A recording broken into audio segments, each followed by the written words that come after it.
Well, pre-sale tickets for Paul McCartney's new tour at US Bank Stadium start tomorrow. And that had us digging into the WCCO archives, what we like to call the vault.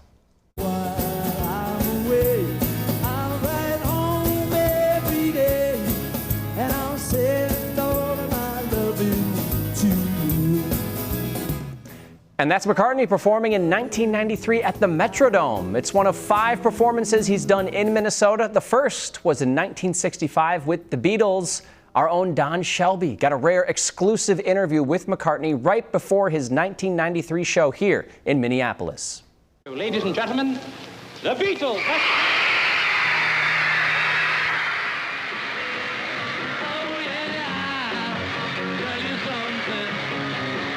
Everyone had their favorite Beatle. Mine was Paul, the cute one, the nice one. I wasn't a fanatic.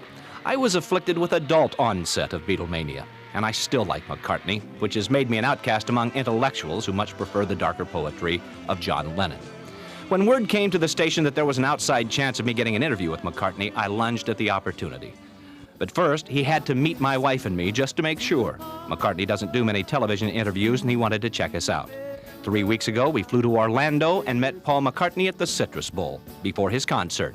We apparently passed his test. Somewhere along the line, you gave yourself permission to create a new form that no one else has ever done.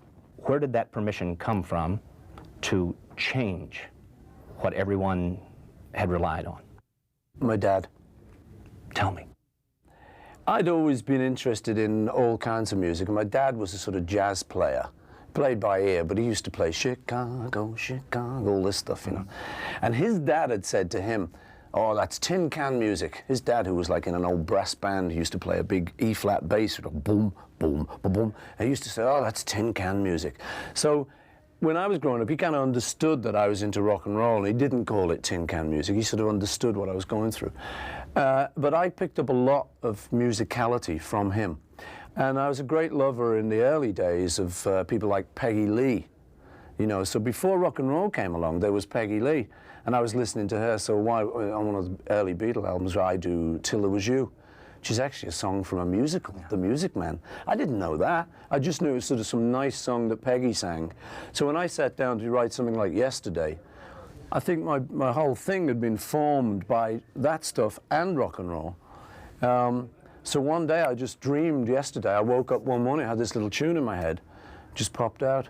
So I think it was the love of all kinds of music rather than, you know, people think the Beatles, it was just rock and roll.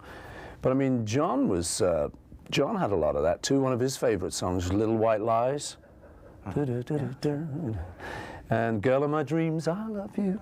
You know, so there was this little sort of background to all of this that we left behind and became a rock and roll group. Oh man, we are honored to have Don Shelby back in the CCO studio today. And Don, this is interesting here. You said you've managed to do something very rare in this interview and ask a question to Paul that no one has ever asked him. What was it? One of the things that I teach for people who are doing interviews for a living perhaps, is that interview needs to be designed in a way to make it as memorable for the person being interviewed as for you or the audience. So you need to come up with questions that they haven't been asked before, because Paul McCartney, for crying out loud, is probably the most interviewed human being on the face of the planet, living or dead, in the history of interviewing. So to come up with a question he hasn't been asked. But one of the questions was that one, and of two, was who gives you the permission to go from the 1-4-5 progression of rock and roll, which you are, to creating something like Eleanor Rigby, which is not even rock and roll. To do something like that actually has a symphonic kind of creation. So you know you've asked a question that they don't have an immediate answer to, they haven't thought about, when they stop and have to think. And when you ask, where did that come from? And he says, my dad. You can see an emotion there that, and I hope you see in this interview that it's almost like he's talking to a friend, and I don't want to presume that that was true. But we spent in the Citrus Bowl in Orlando a full day And I mean, we didn't get to the point where, hey, you know, Right. kind of friends. But we spent a lot of time together. And so that question, and another question was that not only the permission, but asking about when he writes a love song, does he hear himself singing the song? And then he paused and went, how did you know? And I said, I don't know. And he said, no, I hear Peggy Lee singing the song. I write all my love songs for Peggy Lee's voice. And so I think he does remember the interview. It's a job well done, then, right? On that, it's like that's what you're going for as a journalist. You want to hear, I've never been asked that question before, which you got from Yes, Paul. right. Now, Chris is like drooling over there. I mean, anyone would love to have the opportunity to interview a Beatle, but you said you had to kind of create that relationship. How did you actually land the interview? What was the behind the scenes with that? There was a sponsor of this television station, and throughout the country, of course. They sold videos back when there were videos, cassettes. And they were the prime sponsor for this American leg of the tour. And he said he wasn't doing any interviews during the American leg. We went out and talked to the guy. He picked up the phone, got the manager, and he said, you'll do this one. And he said, only if I meet him first and approve. Yeah.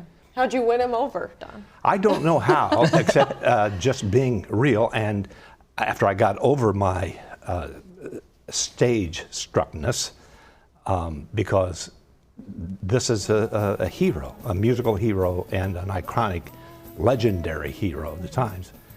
But I don't know, we just sort of hit it off, and I don't want to presume again that we became friends, but it feels to me like we sort of did, because when he came into the room at the Metrodome a month later, he hugged me after having not seen me for a month. Anyway, so we were sitting inside after probably 4 hours of conversation, and it started this way when I knew he was a legitimately fine human being.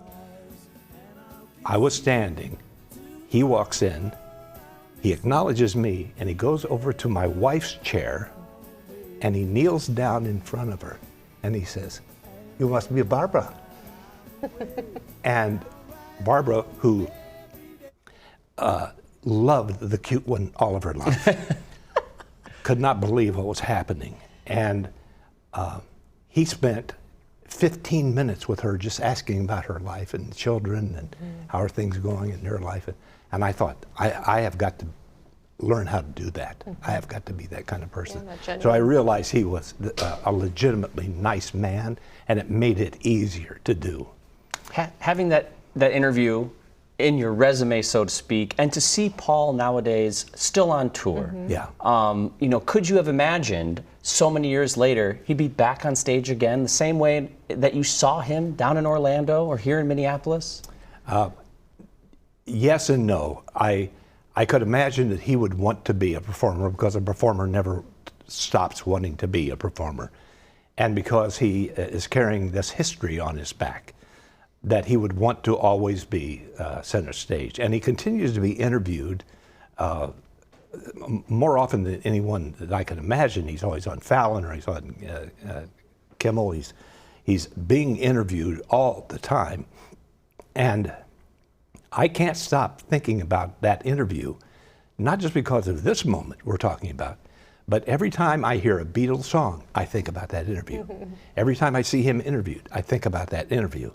It was one of those important things that happens in a person's career, a very lucky person's career, to have that opportunity like that, to be able to sit down. And I want to tell you one real quick story. So he says, after 4 hours, road manager came in and said, it's time to do the sound check. And the Citrus Bowl is just a gigantic football stadium where a lot of the bowl games were played. And we walk into it, and it's completely decked out the stage and folding chairs all the way down the gridiron to the goalpost, with one little box in the middle for the sound guy. And so it's just him on stage with the band, and they're doing the sound check. He does 10 bars of every song that he's going to sing, every one iconic, every one all goes hits into my heart. And then out of the hydraulic stage comes the actual piano with the rainbow from Sgt. Pepper's Lonely Hearts Club Band, and he plays. And then after every song, he would look down at Barbara and I and go, "How's that sound?" Oh my gosh! You don't forget that. Hey, one of these. And then when the actual concert took place, he put us in the front row, and Mike Love of the Beach Boys sat on this side of us, and Graham Nash from Crosby, Stills, Nash & Young, James Taylor sat over here, and it was a heavenly experience. Rock and Roll Hall of Fame. Rock stars. Yeah. I love that. All right, Amazing. Don, good to see you.